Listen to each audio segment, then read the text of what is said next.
বলিউড অভিনেতা সাইফ আলী খানের ওপর হামলার ঘটনায় আতঙ্কের ছাপ বলিউড অঙ্গনে।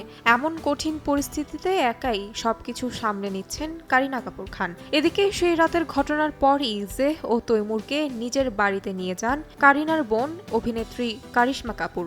গত সোমবার দুই ছেলেকে নিয়ে অভিনেত্রীর বাসায় ফিরলেই হঠাৎই রাগে ফেটে পড়েন তিনি। কিন্তু কেন? বাবা সাইফের সঙ্গে দেখা করানোর জন্য তৈমুর ও জেহেরকে নিয়ে হাসপাতালে যান কারিনা।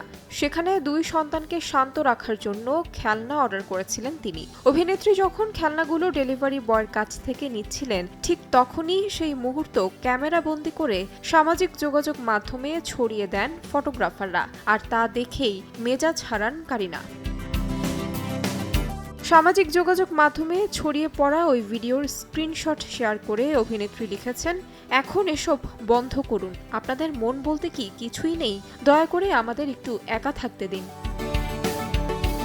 এমন অবস্থায় দুই ছেলের মন ভালো করতে চেষ্টার কোনো কমতি রাখছেন না কারিনা। 5 দিন চিকিৎসাধীন থাকার পর হাসপাতাল থেকে ছাড়পত্র পেলেন বলিউড অভিনেতা সাইফ আলী খান। হাসপাতাল ছাড়ার সময় অভিনেতার সঙ্গে ছিলেন তার স্ত্রী কারিনা কাপুর খান। তাহমিনা তন্নি, সময় সংবাদ।